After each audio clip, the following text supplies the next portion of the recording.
Well, first up, I want to thank Emmanuel because he just already gave some pretty good examples on some of the ways that we've utilized the blockchain, because we are not that much interested, although we do use, of course, the currency side, but the cryptocurrency, but we're more on the blockchain applications itself, and Hyperledger Fabric was one of the ways that you showed, which we also use it. Anyways, blockchain solutions in the music industry. My name is Andy Zondervan. I'm one of the co-founders of Rightshare, and we try, as they say, to revolutionize the music industry, which is a big word. To be honest, our mission is to give artists and all their related business partners all the ways to direct connection, insights. This is not correct, right? Insights and remuneration possibilities for copyright-related contract deals. This is, I'm just going to go on. Oh, it's my slide, I guess, or something. The end game overall is in the music industry to get transparency to be more than just a word in the copyright industry, because today a lot of people keep saying it, but they're not doing it. And our role as Rightshare is not to fix the whole music sector as a whole, but we just want to be the mover and shaker to get things going. And we have some concepts behind that, and we hope to be able to prove that in the long run. We provide music creators the tools to create their own futures in the way that they want it. But before I go into what we do as a company, I first want to sketch to you what the problem actually is in the music sector.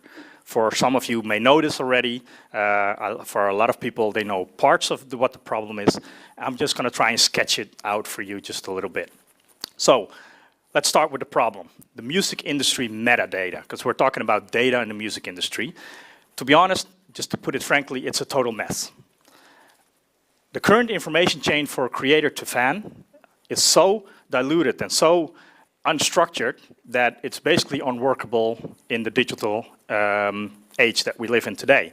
So if I show you that chain from creator to digital service provider, and just keep in mind that could be a Spotify or an Apple or an iTunes or whatever. Let's take a look at that chain.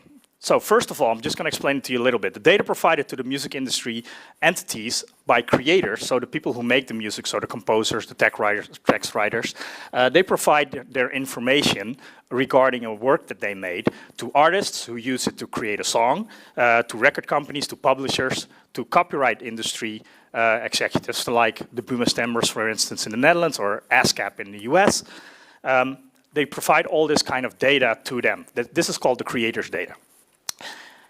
After that, all these entities create their data sets in order to filter that through to the DSP, the digital service provider. From there on in, that digital service provider obviously needs that to give the information to their fans. So like, for instance, the title track information, or which artist is working with who, how does the cover look of this track, stuff like that. So this is just a basic chain for one track, from one creator and one artist. This is how it would look in theory. But this is obviously not the case in the real world. Often there's a multitude of creators involved with creating just one single track. For instance, to give you an example, an Eminem track, with the one that he did with Rihanna, I believe, had 64 creators involved. So just to give you an idea, these are two artists who work with 64 different people who created that work which they turn into a track. So imagine the amount of data which goes from there to the data lines that increase exponentially to the digital service provider. Still not a big problem, right? But there's another thing coming on top of that, is that the master rights world, so the people who create the tracks, don't talk that much and are basically in a different universe than the people who create the work, who create not the track itself, not the playable music, but the composition, so to say. That's a whole different, that's the copyright-related industry versus the master rights-related industry. They're two different industries working adjacent from each other, but not working together. Still, to be honest, for a company like, for instance, a Spotify or an Apple, this is still manageable, right? Because you just need big data solutions. And keep in mind, this is still working just from one track. So you have basically 6 data lines coming in just from this. with all these different information sets from all these different publishers, etc. But still, it's a lot of information for one track, but still, through big data, you can compile this together. So this is not a problem. Now, this is where the first problem occurs. There's a total absence of an overall universal data language. This means that everybody who sends their information, and I mean every record company, from every artist individually, to every publisher, to every CMO, chooses its own way of sending that information. So that basically means there's fractured information all over the place. There's different file formats, several data standards. They're partially clustered. There's no unified data language, so you have all these different data language coming in, and there's different business rules for each of these data sets. So having to create a warehouse system for your big data to be able to work with this, that's a huge challenge on upon itself. And keep in mind, I'm still talking about one single track, which has all this different information coming through. Now imagine that there's about 60 million tracks on a service like, for instance, Spotify. So you can imagine the amount of data that is involved. But to be honest, even though this is a huge problem already, this is still just the tip of the iceberg. Because absence of an overall universal data language, still smart people can still solve that problem, get some universal standards in their company anyways, make sure that it works. But the real big kicker comes here. There's a lack of data hygiene. There's poor data hygiene all over. So that means that the music industry metadata we're talking about is often not on time, so you cannot rely on it. It is often incomplete, so you just get partial information. And often, and that's the baddest of them all, it's incorrect. It's wrong. So that means that, going back to this, the digital service providers doesn't only have to receive this information, it also has to, oh, somebody really likes me. Let's see if it's my phone. Let me put this here. No. They also have to provide usage and remuneration information back to all these entities on their business rules. So that's also a lot which comes back on to the creators through all these different problems that I already sketched before. And that basically means to them that the incorrect information, that there's a lot of unclear statements, there's too much being claimed, or there's not enough being claimed. There's, if you talk about incomplete, there's various file standard formats, what I already told you, statements which are not 100% claimed, or for instance, not on time. Some of the statements don't ever become available at all. They're just not being sent. And this provides a bigger problem for the digital service providers themselves, because in the end, there are a lot of consequences on this. There's legal consequences because they're getting sued by artists who say, you haven't paid me, even though some of the information was so incorrect that they couldn't work with it and didn't have an idea on who they have to pay on a certain track, for instance. Financial consequences, they have to pay after the fact, so they have to store a lot of money to be able to pay out once this stuff comes in, sometimes after years. And the business consequences, of course, you have to have a lot of back-end and a lot of administration and a lot of big data warehousing to be able to run a music service. So imagine being a startup with a bright idea on a new streaming idea, and you just want to work together with the music industry, and you have to tackle all this. So maybe your R&D budget is going to be completely swamped and drained by just solving this. And it's not just for the digital service provider where the problem lies, because coming back in that line, for the creators and the artists themselves, they suffer as well, because there's incomplete payment distributions which come back to them. Payments are late, they're confusing, often they don't even know where they're coming from, and sometimes they don't even get paid at all, because there's not a lot of micro payment solutions available. So if you're a small-time artist and you just started out, and you get all this little bit of money from all these services, and they would have to send it through, for instance, a label or through a CMO, often they don't get to the threshold and they're not being paid at all because it's just too expensive to go through the system. The current problems are sustained in the music industry actually because there's a lot of traditional structures in place that don't want to change this. So there's no clear overview of repertoire, just naming a few. There's a huge amount of data to process, which they are not able to anymore.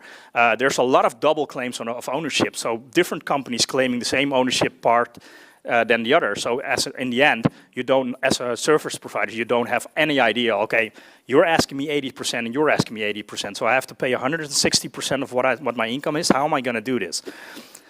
So the music data industry itself haven't been able to find solutions in the past, and the solutions are often fragmented and not market-wide. And as because there's no overview, the result is that there's no transparency at all. Does this sketch the problem a little bit for you guys? Hope so. So, but of course, talking about a problem is funny, but let's talk about the solution. And for the people who understand blockchain, and I think most of you in the room, if not all, will understand, of course, already, like, hey, blockchain, that's a simple solution to create. Because what do we want in the end? We want, from one side to the other, we want the data, copyright data information to flow both ways, right? So we want direct connection, and we want direct remuneration to be able to be played out. And this is actually how my business card looks. This is just the back end of our logo. This is what we want. Not just we as Rightshare, but I think this is what the music industry, music data industry should be able to want. So what do we know? What needs to change? We need to move away from fragmented data sharing. That's a simple one. I already sketched why.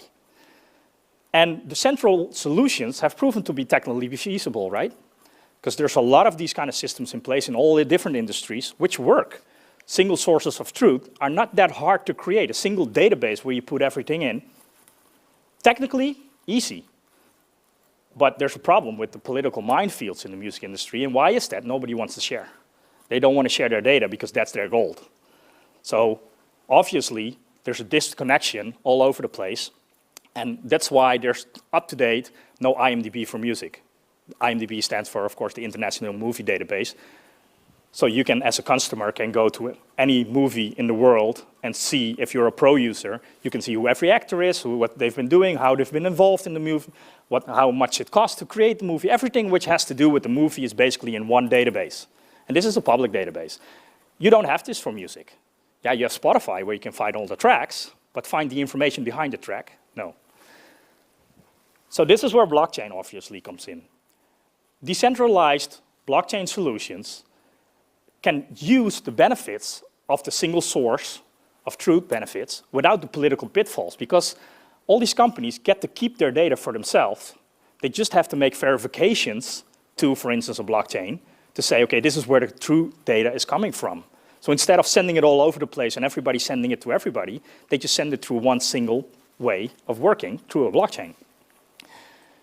So obviously, what was already mentioned in the previous presentation, and I've not gone into technical parts as much as more of the business ideas behind why we were creating what we did. Of course, permissioned ledgers are the way forward for a closed system like the music industry. Because everybody, all the parties involved, have access to the network, and they know each other and are already trusted, so to say.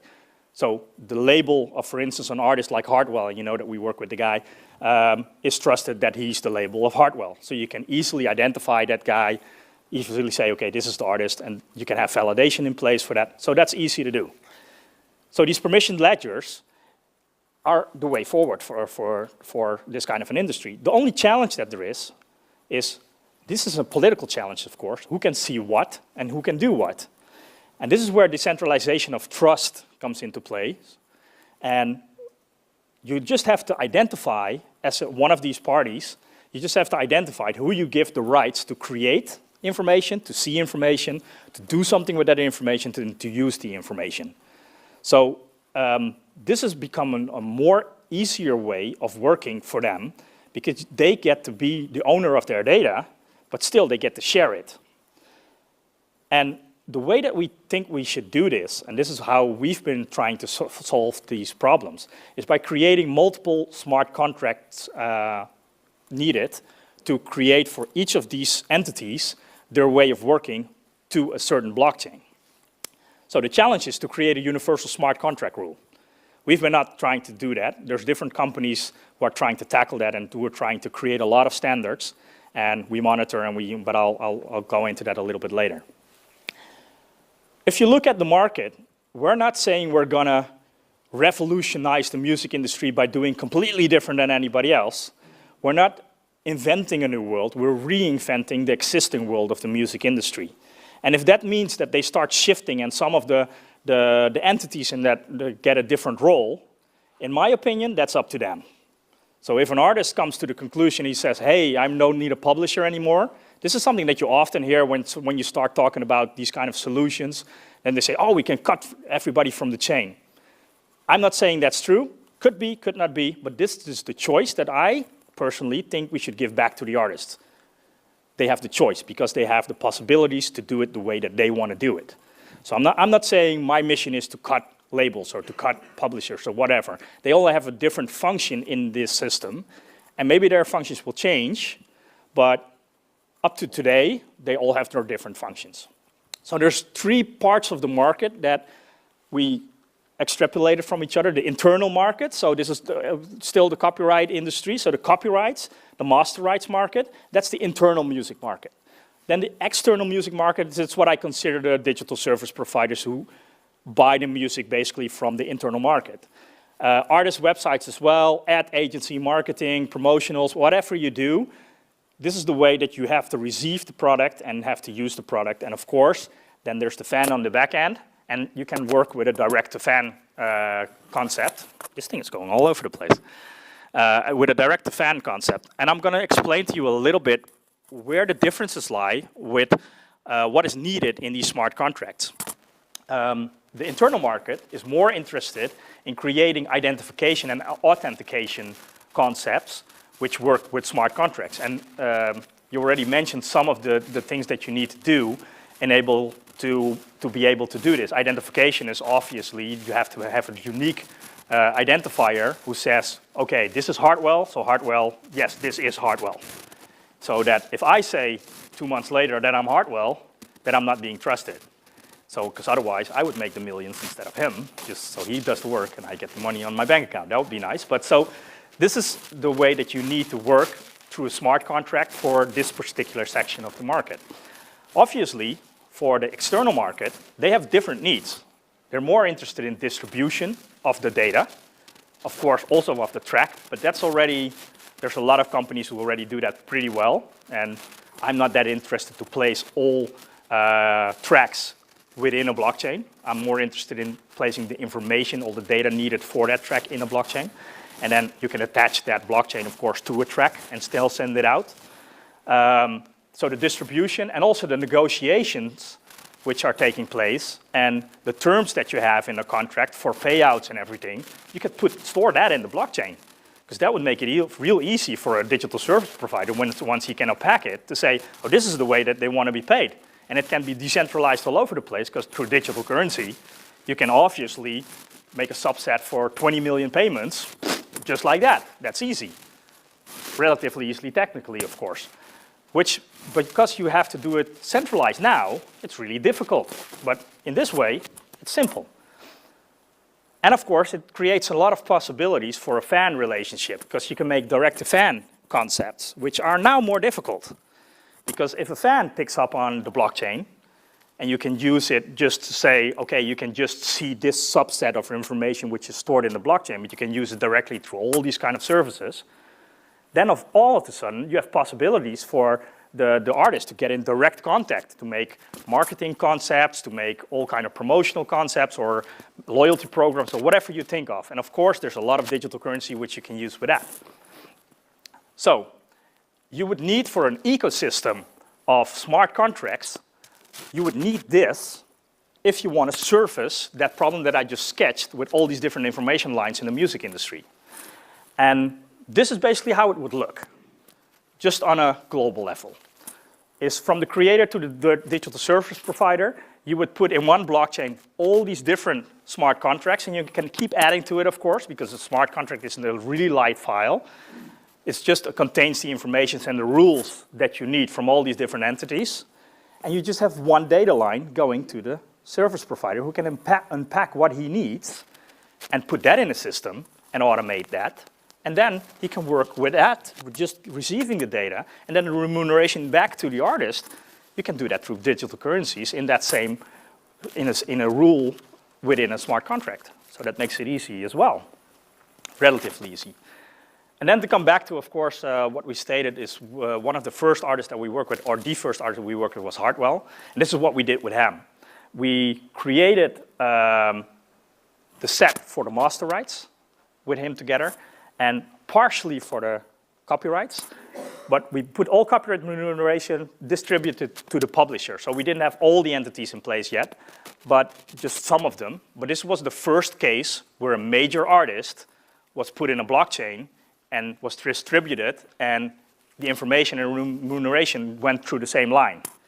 And obviously, we did not do this with all the digital service providers, just small ones. But it was more of a proof of concept. Can it be done? And what happened on the flip side of this, and this is why we worked with Hardwell, I'm going to explain to you this a little bit. Everybody is probably aware of this economical concept of the long tail. It's been beaten to death in the last 10 years. It's being used a lot in presentations in the music sector. Anyway, without really explaining how it completely works, it's about the amount of plays. The more plays you have, the more value you have as an artist, and the more tracks there are in the system, it dilutes the system back to all the way that a track is not being played anymore, so then the value is zero. So the more plays, the more value, the less plays, and the more artists, the less value. So if you look at this, the impact as an artist is obviously the more you go to the left. You have more impact as an artist. And there's a lot of political discussion, related discussion, around blockchain initiatives and blockchain startup initiatives in the music sector, because they're all interested, but still, there's not a real, how do you say that, a real oomph hasn't been the case before Hardwell in the blockchain. Because there was a lot of discussion, but most of the current initiatives were related with, so to say, smaller artists or artists who had their own small ecosystem, which was really workable, and some of them were really good, but still they didn't make a huge impact because they didn't really hit the music industry on a level where it really hit the revenues. And that's obviously what we did, because Hardwell is one of the biggest artists in the world. So once he starts saying like, okay, hey, as an influencer, he has a huge influence in the music sector. So all of a sudden, everybody started to waking up, going like, wait a minute, this is serious. This is not just some small guys in a garage. This is one of the biggest DJs in the world with a huge revenue stream, which has a huge impact on the industry. We're talking about 2 years ago, he was the biggest, the top #1 DJ in the world. His revenues are in the hundreds of the millions. So all of a sudden, when he starts saying, I'm starting with the blockchain by putting my product in blockchain, and I'm not going to go through the traditional models any longer, everybody starts going, whoa, wait a minute, what's happening here? So from that moment on, last year, all of a sudden there was a huge acceleration. Remember that I said we wanted to be mover and shaker? That's exactly what we thought that would happen. That's exactly what happened. All of a sudden, everybody started becoming aware, and there's a lot of initiatives going on. Fortunately, we are not the only one working on solutions, because we as a company trying to create a solution for a worldwide problem as big as the music industry, that's an utopia that I'm not going to be unrealistic about. But there's a lot of solution initiatives currently underway, and these are some of them. Like, for instance, the Open Music Initiative. They're all working on sub-problem solutions, because there's all these problems still involved with creating a blockchain contract or smart contracts in a blockchain. Like, for instance, which was already mentioned before, the time that it takes to create a new blockchain, for instance, depending on which blockchain you use. But the amount of information which can be shared is so big, and the speed with it can be received. There's no blockchain yet who could contain all the data which is needed to be able to do this worldwide. So working on a global solution for all the music, and for especially catalog music, so not the new releases. Because if you create a new track, of course you can create a way to put it in a blockchain. But what about tracks who have been around for 20 years? Different idea, you have to put it in, but who is the one who puts it in? So all these problems are being tackled by all these different entities who are currently working on some of the solutions needed. And what do we see as Rightshare?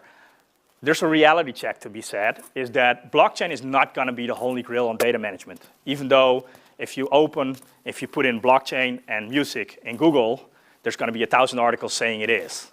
I don't believe it. I think it's just going to be a partial solution to some of the problems that are in the music industry on the data side. So how do we perceive it as Rightshare? We're just monitoring. This is an innovation playground for us. And that means that we monitor, we discuss, we participate, we share, we partner. Do I need this thing?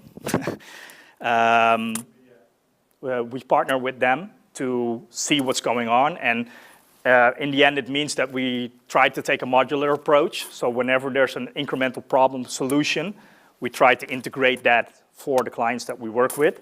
And we integrate the various blockchain standards which are used, because there's currently, I believe, there's 8 different blockchains currently used for the same problem solution. But that will mean that there will be a standards war in the future. So instead of getting every label and every digital service provider having to deal with that, this is one of the things that we want to deal with in the back end.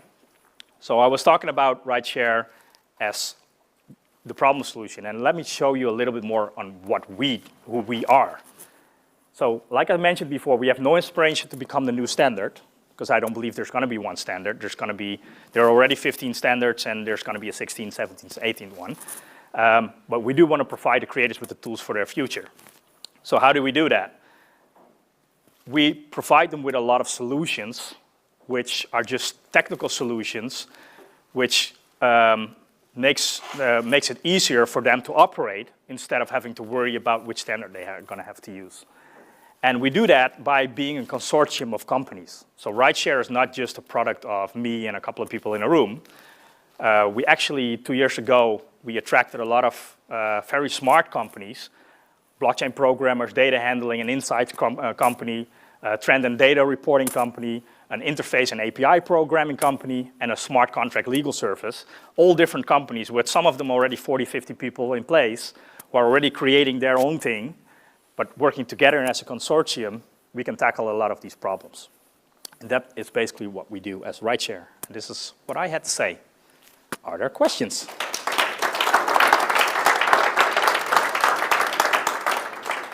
Thanks for a great talk, Andy. Very insightful. Yeah, not so technical, but more on the practicality. Yeah, well, I think my voice is loud enough, right? Any questions from the room?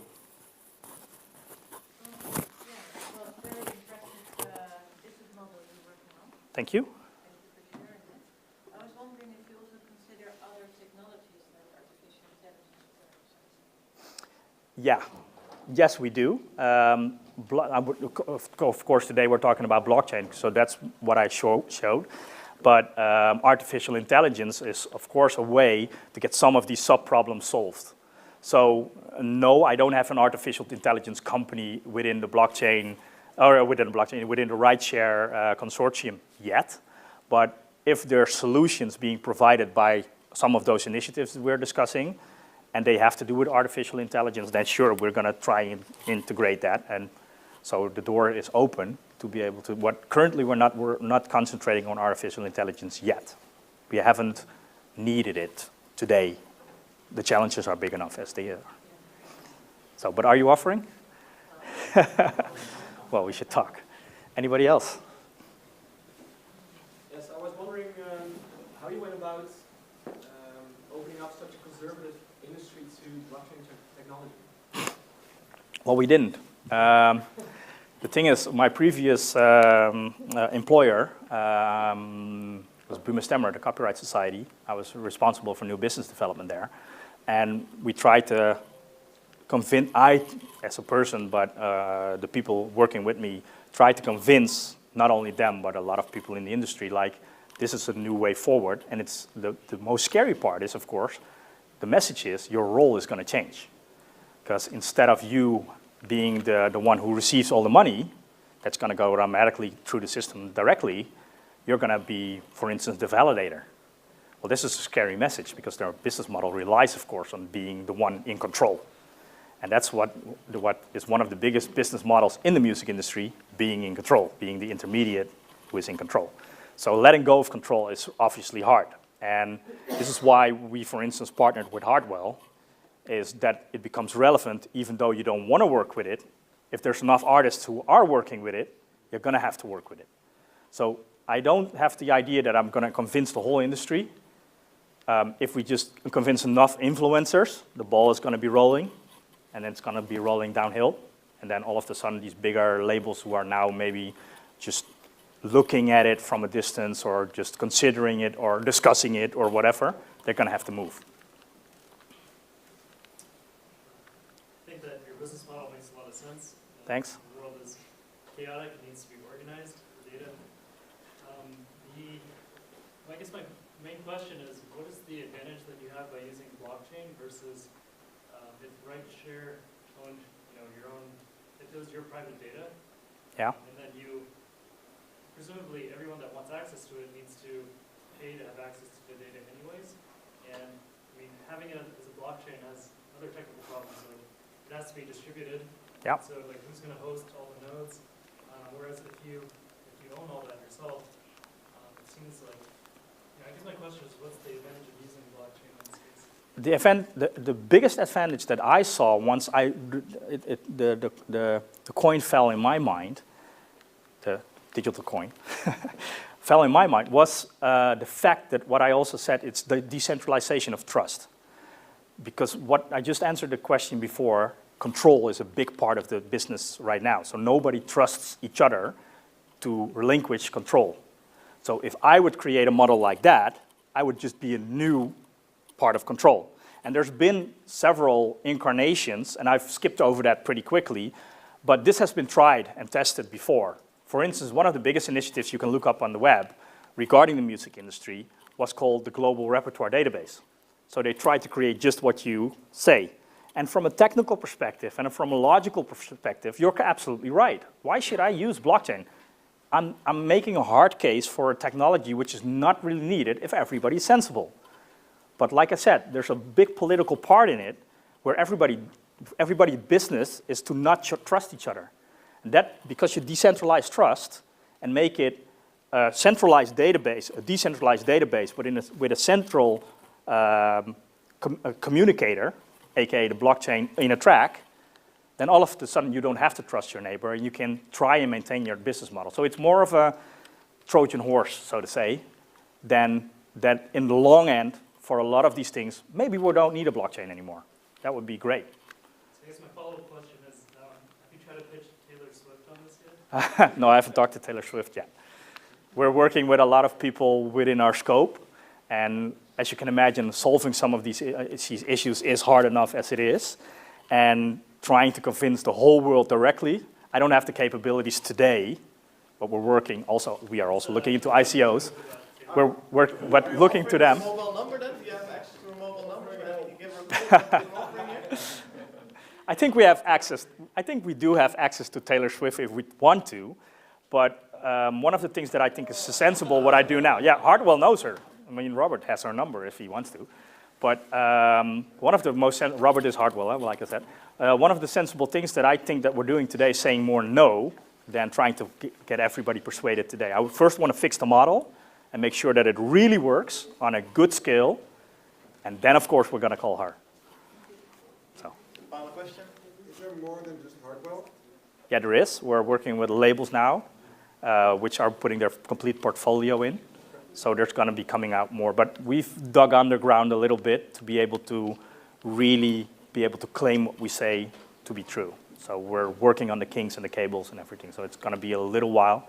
I hope a little around maybe April, May next year, that we're really going to shout about it, come out saying like with bells and whistles, we got some of the issues solved and now we can really scale, call Taylor, and get stuff going. So. Andy, thanks a lot for sharing. Thank you. Thanks. All right, let's take a 5-minute break, get something to drink, go to the restroom, and please take your glass with you. See you back in 5. Oké, deze was grappig. Ja, die is helemaal... Ik weet niet waarom die bij mij zo...